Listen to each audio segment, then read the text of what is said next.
नमस्कार। Magnetism and matter का question number 15 देखते हैं।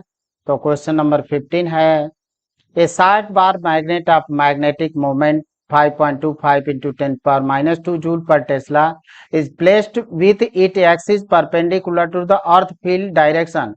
At what distance from the center of the magnet the resultant field is inclined at 45 degree with the earth field on its normal bisector? Its axis magnitude of the earth field at the place is given point 0.42 Gauss.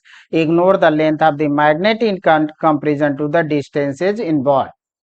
तो पहली चीज तो bar magnet है, magnetic moment हमारे पास है और perpendicular to the earth field. यहाँ पे देखना कि इस तरह से रखा गया है कि जो अर्थ फील्ड है, अर्थ मैग्नेटिक फील्ड है, उसके perpendicular at what distance from the centre of the magnet the resultant field is inclined at 45 degree with the earth field on it's normal bisector, its axis magnitude of the earth field. अब आइए यहाँ पे figure लेते हैं। Figure कुछ ढका होगा लेकिन अभी ये फिगर आगे भी हमको देखना है। तो ये हमारे पास मैग्नेट है और जो मैग्नेटिक फील्ड है वो इस मैग्नेट के, अर्थ का मैग्नेटिक फील्ड है वो मैग्नेट के परपेंडिकुलर है, मैग्नेट जो है उसके परपेंडिकुलर।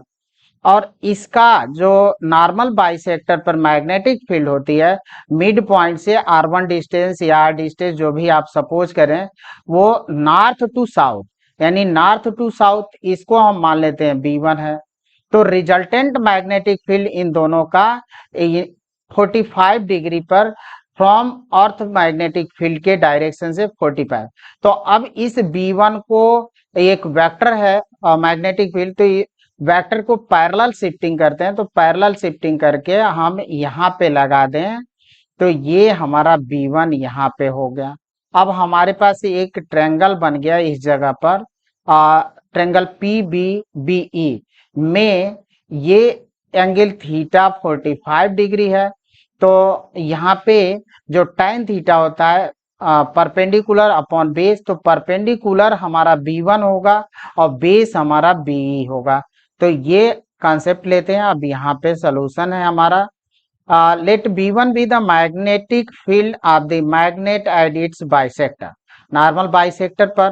तो tan 45 degree equal to B1 upon BE equal to, अब 45 की वैल्यू 1 होती है तो 1 लिख दें और तब हम B1 इक्वल टू BE कर देंगे, क्योंकि यहाँ तो 1 मिल गया।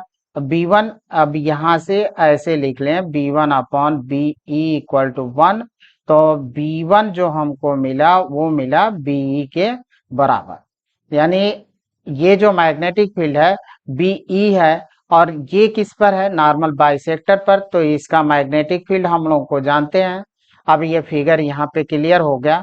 अब यहाँ से अगर हम लेना चाहें तो ये ले लेंगे tan 45 डिग्री परपेंडिकुलर, परपेंडिकुलर हमारा ये है तो ये B1 के इक्वल है, तो हम B1 अपॉन B ले लेते हैं, BE 45 हमारा 1 है तो B1 upon BE, B1 equal to B, ये मिल जाएगा।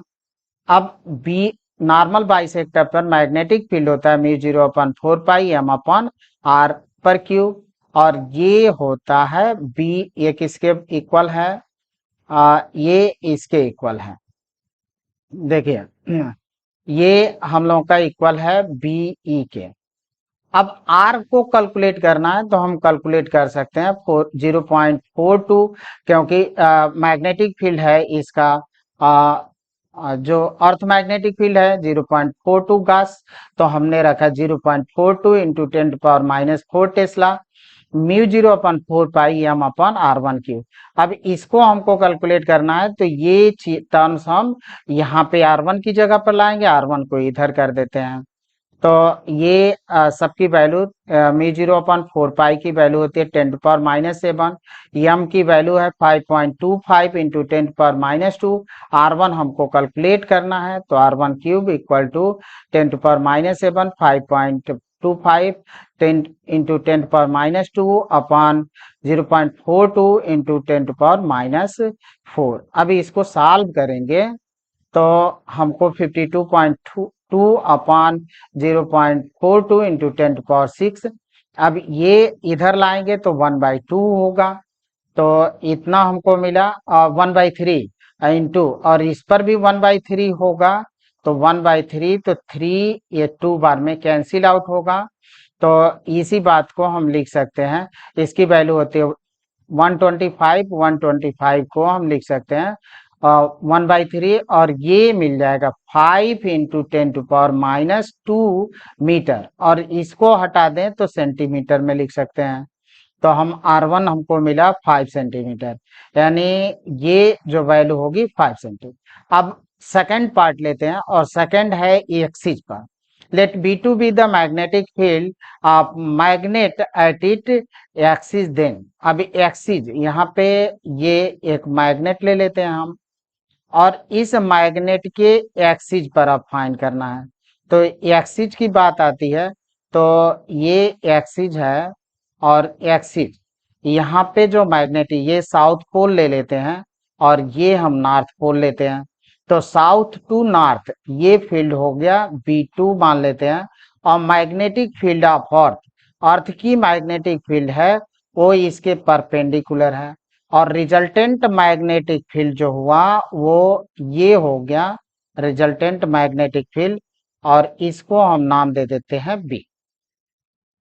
तो अब अर्थ मैग्नेटिक फील्ड से रिजल्टेंट मैग्नेटिक फील्ड कितना है 45, तो ये 45 डिग्री पर अर्थ मैग्नेटिक फील्ड ये अर्थ सॉरी ये बी है, ये BE है अर्थ मैग्नेटिक फील्ड।